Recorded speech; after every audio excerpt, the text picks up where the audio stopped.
을 통해서 예수를 바라보자 라는 제목을 가지고 우리가 오늘 말씀의 은혜를 나누기를 원합니다. 우리 모두는 소망이 없는 사람들입니다. 주일날 왔더니 소망 좀 얻으려고 주일날 왔더니 무슨 소망이 없는 사람들이라고 처음부터 길을 죽이나 라고 생각할 수 있지만, 사실 우리의 존재 가치와 우리의 정체성을 분명히 하고 내가 어떤 사람인가를 성경을 통하여 바라볼 수 있을 때 우리는 새로운 소망을 가질 수가 있습니다. 우리는 소망이 없는 사람들이에요. 처음부터 소망이 없는 사람들을 위해서 우리 예수님은 그 소망 없는 사람들에게 소망을 주시려고 이 땅에 오셨습니다. 그리고 십자가를 참으시고 그 십자가에서 물과 피를 다 쏟으시고 부활하셔서 우리에게 소망을 주셨어요. 그 소망이 없으면요, 이 세상 살아봐도 별반 다를 게 없는 일반 사람들이 사는 그러한 삶을 살아가게 됩니다. 김일성 별장에서 다 올라가서 이렇게 보니까 와, 너무 좋아요. 지금도 그렇게 좋은데 그때 당시에는 김일성이 자기가 별장을 쓸 때는 올라가서 그 별장을 볼 때는 그 화진포가 얼마나 아름답게 보였겠어요. 그런데 참 이게 아름다운 그런 이 화진포, 그 해변가를 무수히 많은 사람들이 다 바라다 봅니다. 야, 아름답다, 정말 경치가 좋다라고 보지만 그것을 바라보는 그러한 마음은요, 사뭇 다 다른 마음일 수 있습니다. 독재자의 생각으로 그 마음을 가지고 그 아름다운 화진포를 바라보는 그러한 사람은 그 사람들의 생각이 있을 것이고, 선한 마음을 가지고 화진포를 바라봤다 한들 이제 얼마간의 그러한 삶을, 정해진 삶을 살다가 이제 땅속으로 들어가게 됩니다. 그런데 우리 주님은 우리에게 말씀하십니다. 사람이 한 번 죽는 것은 정한 것이요, 그 후에는 심판이 있다고 말씀하고 있습니다. 그러니 우리의 존재 가치를 안다면 다 우리는 소망이 없는 사람들이에요. 그 소망이 없는 사람들을 위해서 우리 예수님은 오시고 또 우리를 위해서 십자가에 죽으시고 부활하셔서 우리에게 참 소망이 되었다고 하는 것은 오늘 본문이 우리에게 주는 큰 교훈이 바로 이것입니다. 예수를 바라보자. 믿음의 주요 또 온전하게 하시는 예수를 바라보자. 믿음의 주요 또 온전하게 하시는 이인 예수를 바라보자. 예수님 바라보지 않고 다른 거 보라보면 소망이 없습니다. 어떤 사람은 나에게 와서 제 친구들 주변에 있는 사람들 보면 아내를 볼 때는 소망이 없다. 아내를 볼 때는 어떻게 좀 소망이 없어 라고 말해요. 그래서 제가 아내가 널 볼 때는 너도 소망이 없을 거야, 그렇게 말을 하려다가 잊어버렸어요. 말을 못했어요. 많은 사람들이 이 자식 보면은 소망이 없다. 쟤는 뭐가 되려고 저러는지, 어떻게 만나면은 자식 얘기 그럼 많이 하잖아요. 야, 네가 자식에게 소망을 가지고 있다 한들 그게 마음대로 안 된다. 우리 모두는 소망이 없는 사람들이다. 이것도 말하고 싶었지만 말을 못했어요. 제가 우리 아버지에게 아버지 술 좀 먹지 마세요. 10년 동안 그 어린애의 그 청춘, 그것이 많은 시간들을 방과 낯을 수종 들면서 울고 불고 술 좀 먹지 말라고 10년 동안 때를 써도 10년 동안 계속 술 드셨어요. 근데 우리 아버님이 예수님을 만나니까 술을 끊으시더라고요. 사람이 사람을 볼 때는 소망이 없어요. 그런데 사람이 예수님을 만나면 소망이 생겨요. 자기는 소망이 있다고 볼 수 있죠. 있는 사람들은 소망이 있을 수 있어요. 부족함이 없는 사람들은 다 소망이 있을 수 있어요. 근데 그 소망이 참 소망이 아니라는 것을 볼 수 있습니다. 그래서 저는 본문의 말씀을 묵상하면서 그래, 모든 소망을 접어야겠다. 내가 사람을 바라보면서 가지고 있는 모든 소망을 접어야겠다. 아내에게, 자식, 부모, 이런 모든 주변의 친구, 소망 다 접고 예수님을 바라봐야겠다. 라고 생각하며 말씀을 묵상했습니다. 성경은 주님의 증인들에 대한 이야기입니다. 구약은 이 땅에 오실 예수님에 대한 말씀이고, 신약은 이 땅에 오신 예수님에 대한 말씀과 다시 오실 예수님에 대한 말씀인 것입니다. 그래서 오늘 12장 1절에 우리에게 이렇게 증언합니다. 성경은 주님의 증인들에 대한 이야기임을 말씀하시는 것이죠. 우리 앞에 구름같이 둘러싼 허다한 증인들이 있다고 말씀하십니다. 구름같이 둘러싼 허다한 증인들. 성경은 주님의 증인들에 대한 이야기입니다. 1절이 우리에게 말씀하시고 있는 그 의미는 사뭇 남다른 의미를 우리에게 주고 있습니다. 우리에게 구름같이 허다한 증인들이 있다. 우리가 예수님을 바로 믿고 또 예수님 안에서 바로 거듭나고 성령을 충만하게 받으면 증인된 삶을 살게 됩니다. 예수님의 증인된 삶, 이 삶이 우리의 존재 가치예요. 이것을 가질 때 우리에게는 참 소망이 생깁니다. 이상하죠? 이게 별다른 나에게 소망을 줄 수 있을 것 같은 그런 게 아닌데, 내가 예수님의 증인된 삶을 살아가기로 작정하고 삶에서 그렇게 살아갈 때 남들이 가지지 못한 소망이 속에서부터 끌어오르게 됩니다. 사는 게 이런 거구나. 이런 소망이 우리 안에 넘치게 된다는 것을 우리에게 말씀하고 있습니다. 그래서 사도행전 1장 8절에 오직 성령이 너희에게 임하시면 너희가 권능을 받고 예루살렘과 온 유대와 사마리아와 땅끝까지 이르러 내 증인이 되리라 말씀하십니다. 성령이 임하시면 너희가 권능을 받고 어떻게 된다고요? 예수의 증인된 삶을 살게 된다는 것입니다. 본질적으로 예수님을 바로 만난 사람들은 예수님의 증인된 삶을 살게 되어 있어요. 예수님을 바로 만나고 내 안에 예수님을 영접하고 바로 만나고 성령으로 충만해질 때 우리는 예수님의 증인된 삶을 살지 말라고 해도 살게 됩니다. 근데 아무리 예수님의 증인된 삶을 살아야 돼요. 전도해야 돼요. 우리 예수님을 증거해야 돼요. 10년 동안 20년 동안 외쳐도 사람은 변하지 않습니다. 그래서 제가 좀 전에 말씀드린 거예요.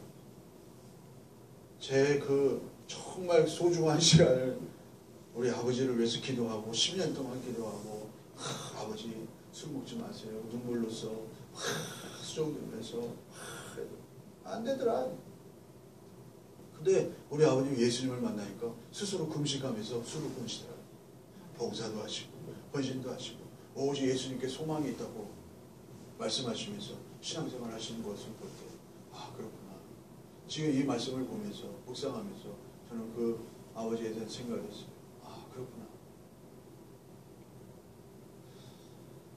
그래서 1절은 그러한 분들의 우리 하나님을 만난 사람들의 이 허다한 증인들이 구약 창세기부터 계시록까지 수많은 많은 사람들이 나오는데 그러한 많은 사람들이 이구동성으로 하는 이야기가 예수님을 만날 때 소망이 생긴다는 것이죠.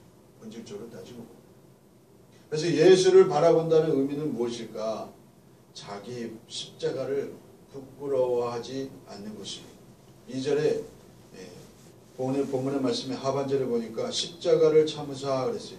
그는 그 앞에 있는 기쁨을 위하여 십자가를 참으사 부끄러움을 개의치 아니하시더니 하나님 보좌 우편에 앉으셨느니라 그랬어요. 예수님이 십자가에 달리실 때가 30대예요. 십자가에 달리실 때 팬티를 입었는지 속옷을 입었는지 안 입었는지는 잘 모르겠어요. 역사학적으로 많은 신학자들이 이렇다 저렇다 말을 하는데 팬티를 입었든 안 입었든 우리 예수님 얼마나 수치스러웠을까, 얼마나 힘들었을까. 우리는 자기 부끄러운 그러한 이 일들 앞에서는 입에 거품 물고 달려들고 수단과 방법을 가리지 않고 감추려고 하고 또 숨기려고 하죠. 그러나 우리 예수님 얼마나 부끄러우셨어요. 얼마나 힘들으셨을까. 예수님은 인간이셨어요. 인간의 몸으로 오셨어요. 채찍으로 맞으시고 십자가를 지고 쓰러지고 부르고 그렇게 할 때 침도 뱉는 사람이 있고 그렇게 여러 가지 모욕적인 말을 하는 사람들 앞에서 우리 예수님 얼마나 힘드셨을까, 얼마나 부끄러우셨을까, 얼마나 수치스러웠을까 우리는 생각해 봐야. 그래서 예수를 바라본다는 것은 자기 십자가를 부끄러워하지 않는 거예요. 우리 예수님도 그렇게 그 십자가를 부끄러워하지 아니하시고 자기 앞에 있는 기쁨을 위하여 그 십자가를 감당하시려고 온몸으로 부서지고 부르면서 그 십자가를 감당하시고 못 박히시고 물가피를 다 쏟으셨어요. 예수님의 십자가는 속죄를 의미합니다. 예수님의 십자가가 그러했듯이 자기의 십자가 또한 죽음입니다. 내가 십자가를 대할 때마다 나의 수치와 허물이 생각나고 그래서 그 수치와 허물 때문에 다시 예수님의 십자가를 붙들고 주님 나에게 은혜를 주세요. 그래서 내 부끄러움과 허물과 실수를 좀 덮어주세요. 그래서 다시 온전하게 주님 뒤를 따라갈 수 있도록 주님 도와주세요. 이러한 삶이, 이러한 십자가를 계속적으로 붙드는 삶이 없으면 우리의 믿음을 지키기가 너무나 힘이 듭니다.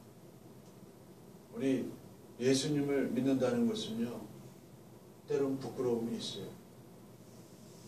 사실 저도 개척교회를 한다는 그런 이 마음에 부끄러움이 있습니다. 눈에 보이는 게 없고 또 여러 가지 경제적으로 힘들고 또 여러 가지의 그러한 이 삶에 걸림돌이 많이 생길 때 부끄럽습니다. 그러나 오늘 우리 예수님은 그래요. 이 말씀을 통해서 우리 앞에 십자가를 참으사 부끄러움을 개의치 아니하신다고 했습니다. 우리 예수님 따라가는 게 만일 맨날 행복하고 그렇게 자신만만하고 당차고 그렇게 했으면 우리 얼마나 좋겠습니까? 그러나 그렇지 않아요. 때로는 수치도 있고 때로는 부끄러움도 있고 때로는 행복도 있는가 하면 때로는 슬픔도 있고 때로는 안타까움도 있어요. 그러나 이 모든 것들을 우리 예수님이 그 앞에 있는 기쁨을 위하여 그랬어요. 그 수치와 또 부끄러움을 이길 수 있었던 것은 그 앞에 있는 기쁨을 바라보았다는 것입니다. 영원한 기쁨. 우리 주님께서 영원한 그 하나님 나라의 기쁨, 우리에게 참 소망을 주시기 위해서 그렇게 십자가를 참으신 것이죠. 하나님 나라의 기쁨을 우리에게 주시기 위해서. 우리도 마찬가지입니다. 우리에게 올 영원한 하나님 나라, 영원한 하나님 나라의 기쁨, 이것을 생각한다면 내가 좀 부끄럽고 내가 좀 수치스러워도 예수님 따라갈 때 그럴 때 좀 견딜 수 있어요. 그러므로 예수님을 바라본다는 것은 자기의 죄를 가지고 예수님의 속죄 앞에 머무는 것을 의미합니다. 우리는 소망이 없었던 사람이죠. 그러나 예수님으로 인하여 우리에게 참 소망이 생겼어요. 영원한 기쁨이 생겼어요. 영원히 누릴 하나님 나라가 우리 앞에 이르게 됐어요. 그러면 그 영원한 하나님 나라, 완성될 하나님 나라, 그 나라에서 영원한 기쁨을 생각한다면 지금 이 땅에서 내가 당하는 슬픔, 부끄러움 이런 것은 좀 참아야. 그게 나의 삶 속에서 이루어지지 않으면 내가 좀 힘들고 공부하도 그게 이루어지지 않으면 우리는 믿음을 지키기가 어렵습니다. 주님 뒤 따라가기가 힘들어요. 1절에 그래서 모든 무거운 것과 얽매이기 쉬운 죄를 벗어버리자고 그래서 그렇게 우리에게 말씀하시는 것입니다. 우리에게 하루하루 살아갈 때 오늘도 내일도 나에게 주어진 삶을 살아갈 때 얼마나 무거운 짐들이 많이 있습니다. 때때는 원하지 않는 그러한 질병과 또 원하지 않는 사고와 원하지 않는 슬픔, 원하지 않는 어려움이 예측하지 못하는 어려움이 많이 생길 수 있습니다. 그런 무거운 그런 것, 모든 무거운 것과 얽매이기 쉬운 죄라고 또 말씀하십니다. 얽매이기 쉬운 죄가 얼마나 많습니까? 죄는요, 죄의 특성이 대표적인 특성이 나를 묶어매는 거예요.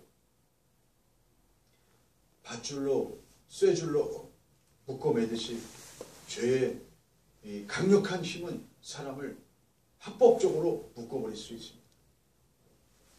죄를 범한 사람들이 유치장에 가고 형무소에 가는 것처럼 영적인 것도 동일합니다. 내가 하나님 앞에 죄를 지면 죄는 합법적으로 나를 얽어맵니다. 묶어버립니다. 그럼 어떠한 장사라도 이것을 감당할 힘이 없어요. 영적인 원리는요, 동일합니다. 세상에도 죄를 지으면 그 안에 형무소에 들어가면 온갖 자유가 속박당하고 힘들고 어려운 시간들을 보내는 듯이 우리도 우리 하나님 앞에서 죄를 지으면 내 영육간의 모든 것들이 다 합법적으로 얽어매이게 됩니다. 그럼 얼마나 힘들겠어요. 기도를 해도 기쁨이 신앙생활도 형식적으로 하게 되고 성경도 읽을래야 읽을 수 있는 힘도 기도할래도 기도할 수 있는 힘도 그러니 우리는 빈손들과 앞에가 십자가를 붙든다는 찬송을 그래서 우리가 부르는 것이죠. 의가 없는 자라도 도와주신 바라고 생명샘에 나가니 마음을 씻어주소서. 제가 힘들 때마다 이 찬송이 참 은혜가 되더라고요. 예수를 바라본다는 것은 그래서 자기 십자가를 참고 견디는 것입니다. 힘들고 지쳐도 낙심하지 않는 것입니다. 3절에 보니까 그렇게 말씀하시죠. 너희가 피곤하며 낙심하지 않기 위하여 죄인들의 이같이 자기에게 거역한 일을 참으신 자를 생각하라. 자기 십자가를 참고 견디는 거예요. 예수님도 견디셨어요. 그 정말 견디기 힘든 인간의 몸으로 견디기 힘든 십자가의 고난의 길을 견디셨고 그리고 힘들고 지쳐도 낙심하지 않는 것입니다. 우리는 낙심할래야 할 수도 없는 사람들입니다. 사실 우리는 낙심할 자격도 없는 사람들이에요. 내가 예수 그리스도와 함께 죽고 다시 살았으면 낙심할 자격도 없는 사람들이에요. 왜? 이미 죽었으니까. 죽은 사람이 뭐 낙심하는 것 같습니까? 죽은 사람들이 뭐 아픔을 견딥니까? 죽은 사람들은 뭐 찔러도 고통스럽지 않고 완전히 고무처럼 그냥 썩어서 땅속에 스며들어가는 그런 육체로 죽으면 영과 육이 분리되면 끝나는 거예요. 예수님을 바라보면 참고 견딜 수 있습니다. 그래서 우리가 예수님을 바라봐야 예수님을 바라보면 참고 견딜 수 있다. 사람 바라보면 낙심되고 견디기 힘들지만 자기의 뭐 형제라고 아니면 자기의 뭐 가족이라고 바라보면 그래 소망이 그렇지 않아. 아내 바라보고 남편 바라보고 자식 바라보고 부모 바라보고 아무 소용 결국은 소망이 없는 거예요. 그러니 예수님을 바라보면 참고 견딜 수 있다. 결국은 소망이 생깁니다. 예수님을 바라보면 소망이 생겨요. 우리가 영혼구원 복음 전파의 주된 핵심이 무엇입니까? 예수님을 바라보자. 내가 알고 있는 사람들에게 예수님을 바라봅시다. 우리 예수님을 믿고 있는 사람들에게 더 예수님을 바라봅시다. 예수님을 바라봅시다. 예수님을 바라봅시다. 예수님을 믿으라는 말이 뭐예요? 예수님을 바라보라는 말이에요. 그리고 이미도 믿고 있는 사람들에게 예수님을 바라보라는 게 뭐예요? 더 예수님을 사랑하세요. 더 예수님께 소망을 두세요. 그래서 히브리서 12장 2절 오늘 본문의 말씀은 믿음의 주요 또 온전하게 하시는 예수를 바라보자라고 말씀하십니다. 믿음을 온전케 하실 수 있는 분이 누구십니까? 예수님이시다. 믿음을 온전케 하시는 분이 예수님이시지, 믿음을 온전케 하시는 분이 목사입니까? 믿음을 온전케 하는 사람이 누구예요? 믿음을 온전케 하시는 분이 누구예요? 예수. 우리의 영과 육을 온전케 하실 수 있는 분이 누구예요? 예수님이죠. 낙심하고 좌절되니까 살아갈 힘이 없는 사람이 그 사람을 살릴 수 있는 분이 누구예요? 예수님이죠. 우리 모두 예수님을 그러므로 바라보아야 믿음의 주요 또 온전하게 하시는 이 예수를 바라보죠. 몸에 질병이 들어서 병원을 갈 수 있어요. 그러나 결국 우리가 바라보아야 할 분이 누굽니까? 예수님이십니다. 우리를 온전하게 하실 수 있는 분이 예수님이셔요. 우리를 창조하셨고 우리를 위해서 십자가에 달려 돌아가셨고 죽으시고 부활하셨기 때문에 어떤 탁월한 의사도 죽은 사람을 살릴 수가 없습니다. 어떤 탁월한 의사도 그 사람 역시 죽습니다.